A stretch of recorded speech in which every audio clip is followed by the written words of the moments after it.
Buon pomeriggio a tutti da Ketty della Voce di Rovigo, Rovigo in diretta e Chioggia in diretta. Siamo con Andrea Franzoso, scrittore di Cavarzere, 45enne, orgoglio della città, perché Andrea Franzoso ha scritto più libri, tutti di grande successo, e con l'ultimo, Ero un bullo, racconta la storia vera di un ragazzo, Daniel Zaccaro, ex bullo, che adesso è diventato un educatore, una storia molto forte, iniziata a Quartogiaro, che sta scalando le classifiche dei libri più letti in Italia, in particolare i libri che sono letti dai ragazzi, e questo è molto affascinante per chi è genitore, perché evidentemente è un tema che interessa i più giovani. Buongiorno Andrea. Buongiorno a voi. Tu ti trovi a Bolzano, hai deciso di vivere a Provenza, sì. Bolzano, Sì, sì, sì. Siamo- sì, i nostri ascoltatori, essendo polesani, chiogiotti, si chiederanno come mai Bolzano, e quindi te Mi lo piace, chiedo. amo la montagna, amo la natura, mi piace vivere qui. Bene, ti posso chiedere com'è nata l'idea di Ero un bullo, di raccontare la storia di bullismo, della storia di un ragazzo che, quindi dagli occhi di un vero bullo. Sì, Dani non era solo un bullo, ma come dirò tra poco, era un delinquente, era un criminale, un rapinatore, un picchiatore, un ladro, cioè molto di più. Bullo lo è stato quando era a scuola. Io ho incontrato questa storia per caso e mi ha colpito subito. Perché mi abbia colpito, boh, ho qualche idea. Eh, di solito quando un libro ci piace, quando leggiamo un libro ci piace perché in qualche modo quel libro ci legge, in quel libro noi troviamo qualcosa di noi stessi e questo vale ancora di più per chi i libri li scrive. Io sono stato anche ufficiale di carabinieri, quindi raccontare la storia di un ragazzo che è stato un criminale, per me ha significato mettermi nei panni di qualcuno di completamente diverso, di qualcuno che magari fino a qualche anno fa io magari avrei arrestato. Ma andando più indietro nel tempo, quando ero alle medie, io ho cambiato scuola perché sono stato vittima di bullismo. All'epoca non si parlava, no, di questo fenomeno, era quasi normale subire gli scherzi o insomma piccole grandi vessazioni. E quindi in qualche modo per me affrontare anche questo tema è significato anche guardare in faccia quel mostro, quei fantasmi che mi avevano tanto terrorizzato quando ero un ragazzino. Tu mi raccontavi prima, hai dovuto anche cambiare scuola, quando eri in terza media. Sì, sì, cambiai scuola perché non fui in grado di affrontare un bullo che mi tormentava e quindi la soluzione che trovarono i miei genitori, visto che io a scuola non ci andavo più volentieri, non mi piaceva più andare, non volevo, avevo paura, fu quella di cambiare scuola. Quindi oggi sarebbe più difficile per un ragazzo cambiare scuola perché oggi c'è anche il cyberbullismo. Io ho avuto la fortuna di vivere la mia adolescenza senza i social. E oggi per un adolescente è molto più difficile perché sarebbe inseguito con, no, appunto, su internet, con offese, attacchi che a volte fanno più male delle botte, come ha detto Una, quella ragazzina varesina che si è poi suicidata. sì. Una domanda che si fanno tutti i genitori, no? Quando diciamo è sopportabile magari la vessazione, lo scherzo, l'esclusione di un bambino, di un ragazzino rispetto al gruppo, rispetto anche a un gruppo ristretto di persone, ma anche rispetto a una persona, e quando invece bisogna tenere le antenne ben dritte e prendere provvedimenti, Allora, secondo non te? bisogna mai sottovalutare, mai minimizzare, ecco perché insomma anche quello che può sembrarci un semplice scherzo oppure una battuta anche se di cattivo gusto, può essere recepita da altri in maniera molto più pesante, più seria. Quindi bisogna fare grande attenzione, imparare ad ascoltare, a cogliere i segnali che arrivano, no? Dai giovani, dai ragazzi, spesso no? Si manifestano anche con un ritiro, con una voglia di sparire, di nascondersi, insomma il disagio si percepisce, basta avere gli occhi, basta avere il cuore. Senti, Daniel Zaccaro ha accettato subito di raccontarti la sua storia e di renderla pubblica quando vi siete incontrati?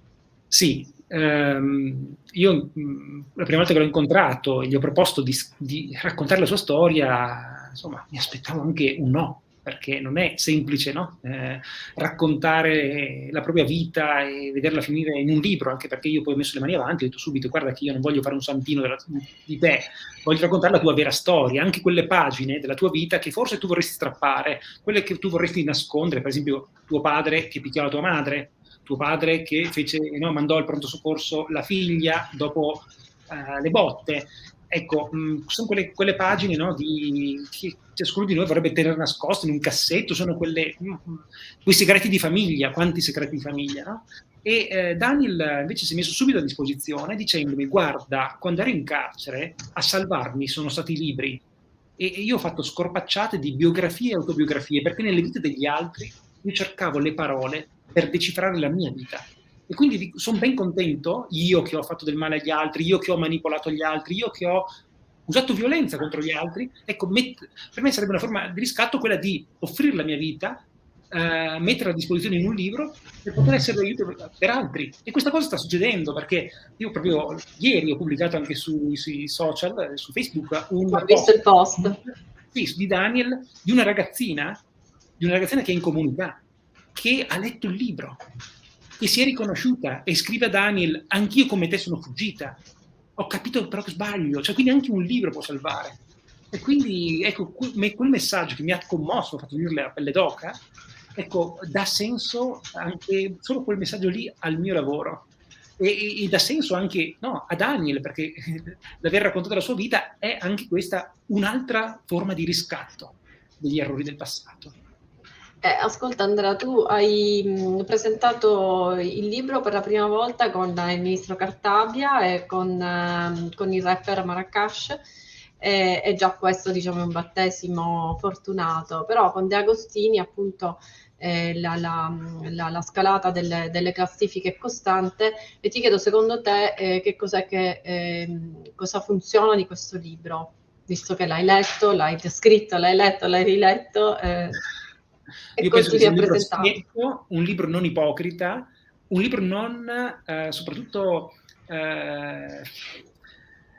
non retorico, è un libro anche crudo, che racconta i fatti senza giudizio, perché molto spesso il mondo degli adulti giudica i ragazzi. Quante volte giudichiamo i ragazzi anche per la musica che ascoltano? Quante volte io stesso ho giudicato degli adolescenti magari perché ascoltavano certe canzoni trap o rap che io non capivo. Quando ho incominciato a scrivere questo libro, io a Dani l'ho chiesto di darmi la colonna sonora della sua vita, le canzoni, la playlist di tutte le canzoni che lui ha ascoltato, e lui mi ha detto nel darmela: guarda che qui dentro troverai la mia vita, molte di queste canzoni sembrano state scritte per me. E nel libro io, tra l'altro, ho riportato anche alcuni di questi versi, e devo dire che è vero quello che mi ha detto Daniel. Molti giovani si riconoscono, e quindi ecco, questo deve insegnarci che dobbiamo ascoltare, non partire subito con i nostri pregiudizi. Posso leggere sì, grazie. di questa canzone: a volte mi sento come un animale in gabbia, così poco tempo, così tanta rabbia, la mia famiglia mi ha messo in gabbia, la mia etichetta mi ha messo in gabbia. Oppure dimmi se è facile amare quando non hai una famiglia, dalla terza elementare, canta Mondo Marcio in una sua canzone di qualche anno fa. Daniel dalla terza elementare non l'aveva, perché i genitori avevano divorziato, si erano separati a seguito appunto delle vicende che ho raccontato nel libro, no? di litigi continui, costanti, di botte d'oro che venivano date. Sono storie estreme, ecco, però anche in famiglie, diciamo, più normali, con una situazione normale, i giovani vivono disagi anche rispetto ai genitori, magari cioè è più difficile intercettare il disagio quando, diciamo, tutto va liscio, o mi sbaglio? No, certo, è più difficile. Ovviamente il disagio c'è anche nelle famiglie nelle famiglie benestanti, dove magari molti ragazzi soffrono una mancanza di attenzione. Ci sono magari dei genitori che, per farsi perdonare, danno cose invece che il proprio tempo, che più che ascolto offrono oggetti, danno soldi, oppure affidano i figli alla televisione, al telefonino, allo smartphone, senza chiedersi che cosa stanno facendo i figli. No, che è come abbandonarli in una città di notte, senza preoccuparsi degli incontri che potrebbero fare. oppure li lasciano nella città, li lasciano... ecco, spesso i ragazzi soffrono la mancanza di adulti credibili, di adulti solidi, perché si trovano di fronte spesso degli adulti fragili, narcisisti, ipocriti e così via. Daniel è cambiato quando per la prima volta nella sua vita ha incontrato degli adulti che hanno meritato il suo rispetto, uso le parole sue. È lì il segreto. Uno è un sacerdote, no? Come? È un sacerdote anche che l'ha aiutato. Ma non solo, ma il primo adulto credibile incontrato da Daniel è quello che proprio non ti aspetteresti. Lui mi ha detto il primo adulto credibile è il brigadiere Stara, cioè una guardia. Cioè lui era un agente della penitenziaria, un uomo in divisa, che però aveva una caratteristica che affascinava Daniel. E gli ho detto, ma qual è? Cosa aveva di speciale? È un adulto che si assume le responsabilità. No, questa cosa fa riflettere. Oppure il prete. Uno dice, no, un ragazzo del carcere guarda il prete. Cioè, però questo prete sapeva educare la responsabilità. Io a volte gli ho chiesto, anche dico, ma Don, com'è che educhi la responsabilità? Semplice, dando responsabilità. Anche quando magari le condizioni non ci sono tutte per poter dare responsabilità, ma lì allora entra in gioco la fiducia, che a volte invece noi neghiamo se non abbiamo subito, no, delle garanzie, no, come l'ipoteca, e quindi non la diamo mai, i ragazzi non crescono. Oppure terza persona fondamentale per Daniel, una anziana professoressa di lettere in pensione che ha aiutato Daniel a riprendere gli studi, che addirittura lo ha appassionato alla lettura. Daniel addirittura fuori dal carcere poi andava a casa di questo insegnante a leggere assieme a lei l'Inferno di Dante. E com'è che è riuscita questa anziana professoressa di lettere in pensione, che oggi è ultra ottantenne, cioè, e non è certamente la figura dell'insegnante che assume pose giovanilistiche per conquistare la simpatia dei ragazzi, diventando poi ridicolo. No, lei è una che mostra, ecco, che li colpisce perché ha un fuoco dentro, ha una passione. Infatti io quando l'ho incontrata, nonostante sia in pensione da tantissimi anni, io le ho detto, ma lei era insegnante? Io sono insegnante. E io sono rimasto, dico, no, scusi, e dico, io sono, perché è la mia vocazione. Certo. Tra l'altro potrò sembrare conservatrice, però stai parlando di tre figure abbastanza fondamentali, no, in una democrazia, che sono le forze dell'ordine. Certamente quando non impongono controlli il loro controllo, gli insegnanti, la scuola sappiamo che è fondamentale nella crescita dei nostri ragazzi e del futuro, perché no, la Chiesa, come tutte le altre comunità che in qualche modo aggregano ed educano i nostri giovani, quindi alla fine, potendo sintetizzare, così è. Però in questo caso ti chiedo, allora nel libro parli del bullo, dalla parte del bullo, perché devo dire che il bullismo è abbastanza, come dire, considerato anche condannato, e i bulli sono condannati, ecco. C'è invece un lato più profondo di questo fenomeno, che diciamo, accogliamo questi ragazzi anche quando sono violenti, quando sbagliano, quando diventano addirittura criminali. Allora, intanto c'è una cosa che ci tengo a dire. Il bullismo non è un fenomeno soltanto dei ragazzi. Io conosco anche adulti che sono dei bulli. Io ne ho uno accanto qui. Ne hai uno accanto? Bene, siamo messi bene. Non lo faccio vedere, però. Ecco. Adesso, al di là dello scherzo, appunto, no, ci sono anche adulti che sono, no, dei veri e propri bulli. Quando parliamo della violenza dei giovani, scusa, ma io vedo anche quella degli adulti. Quanta aggressività vediamo da parte degli adulti? Oppure quando si dice, no, puntando il dito così, i ragazzi oggi fanno le risse, le baby gang, e poi si riprendono col telefonino e mettono sui social. Io sinceramente mi ricordo, anzi, visto che parlo con una giornalista, tante volte quando nei nostri talk show per gli adulti ci sono delle liti, anche degli schiaffi che magari girano, il giorno dopo vengono pubblicati sui giornali web e tutti quanti vanno a cliccare, perché poi è pubblicità, la gente mette la pubblicità prima, tutti vanno a cliccare, cioè ci piace, quindi piace anche a noi, non è che la roba solamente dei ragazzi. Quindi ecco, l'importante è non essere ipocriti, dire loro fanno queste cose qua e noi Cioè, perché i Mh-mh. ragazzi guardano, i ragazzi vedono, i ragazzi fanno. Cioè, la società in cui si trovano a vivere mica l'han creata loro.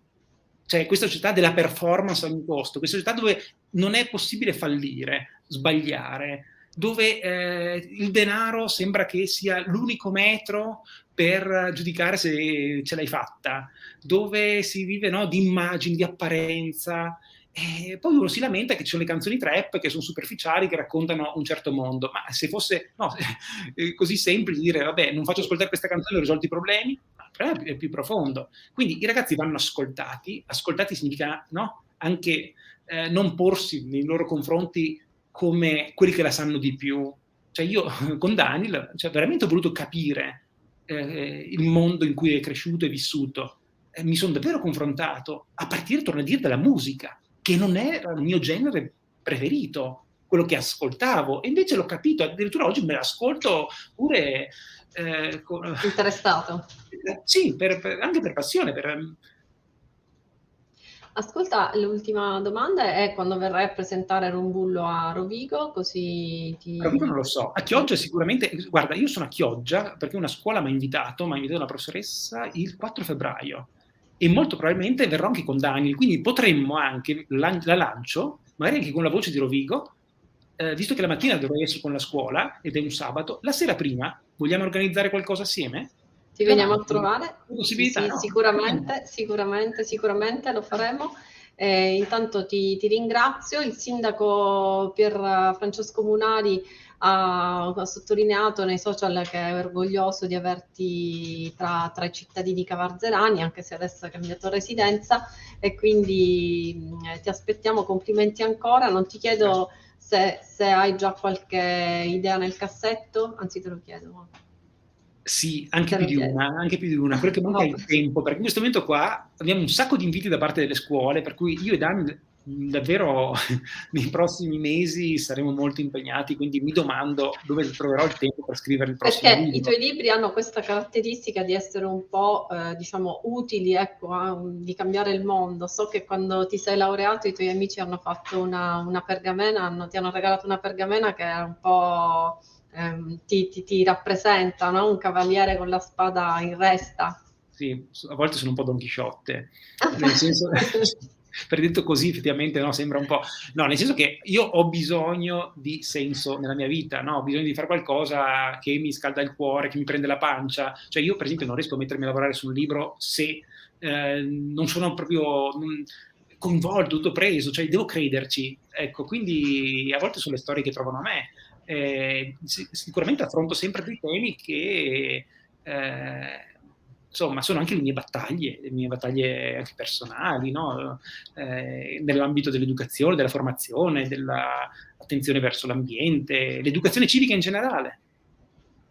Bene, benissimo. Allora Grazie. consiglio a tutti di leggere Rombullo di Andrea Franzoso. Cavarzerano è mezzo polesano, mezzo veneziano, visto che Cavarzero è così. Guarda, faccio vedere a tutta, Allora, lo mettiamo così a tutta. vola. Bene, Allora, a posto. grazie. Grazie Grazie a ancora voi, grazie a voi. Andrea e buon lavoro. Grazie a te. Grazie, grazie, grazie. Ciao ciao.